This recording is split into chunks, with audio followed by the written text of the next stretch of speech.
Dakar nag place de presse spécialement ci juge boobu ak kenn ki ñu ko jàppale.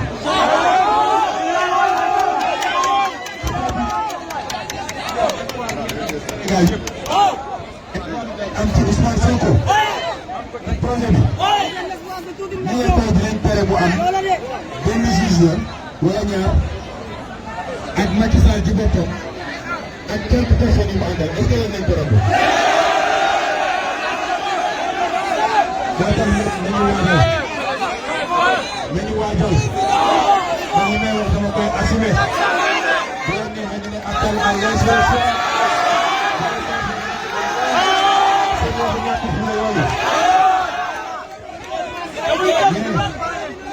man dama yàgg wax lenn comme lu mbër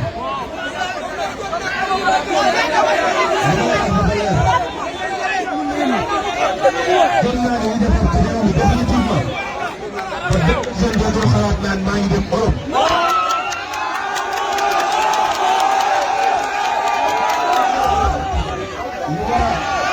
ñu war a defar réew mi définitivement ba ñu suñu loxo ñun ñoo nekk fii ah.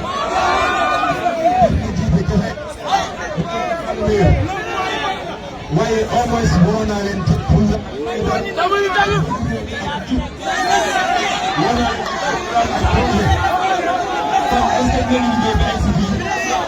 comme dans 9 mois élection bu amee ñu jël réew mi ay compétiteurs nekk fële Dakar ne ñoom ñooy compété ba léegi ak est-ce que ngeen ko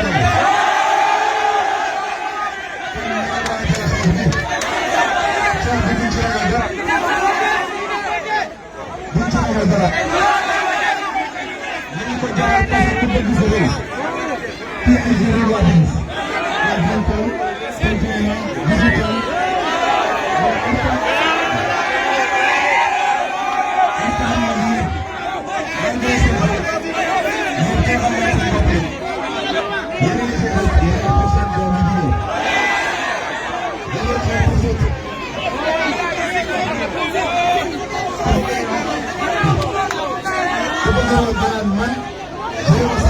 pour que les enfants trouvent des maisons. Est-ce que am ngeen mentalité boobu kon mbokk yi dañu préparé pour jàkkaarloo ak Macky Sall.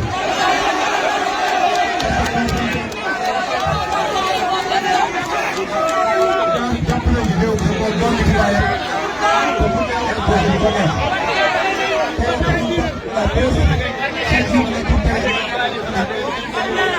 gëm naa ni lii rek wane na ni Sénégal yi kenn dootu leen nax. kon suñu ñëw benn garab yi ñun si ñëw dañuy bàyyi 50 milliards de gars yi naan dugg danañ dara.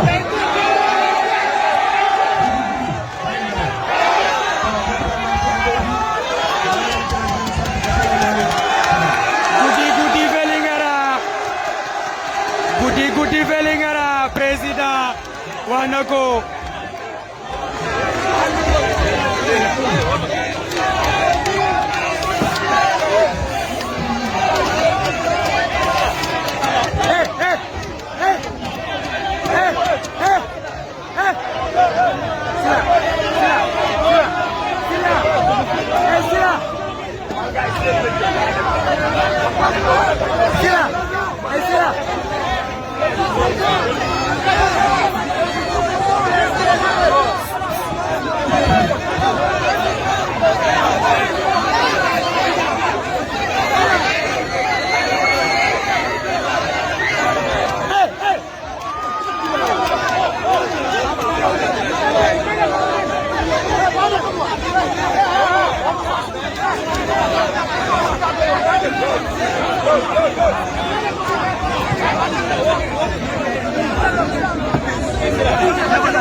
Minginonu, on était à Vélingara.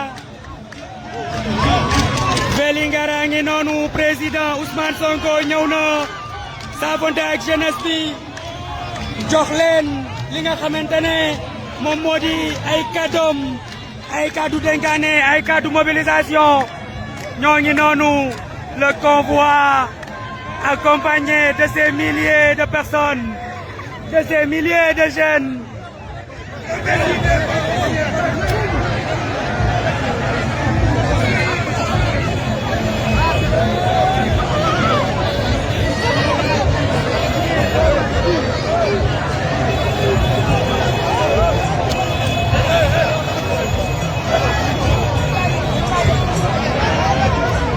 Mi ngi noonu xool leen cette marée humaine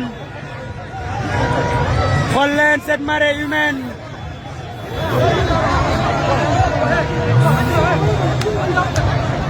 cette marée humaine qui est là, la marée humaine qui accompagne le président Ousmane Sonko.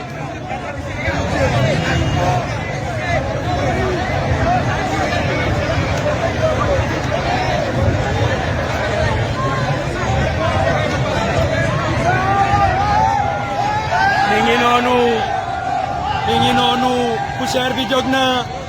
poussière bi jóg na xale yaa ngi gunge président Ousmane Sonko mi ngi noonu commencé nañ tirer seen ay grenades lacrymogènes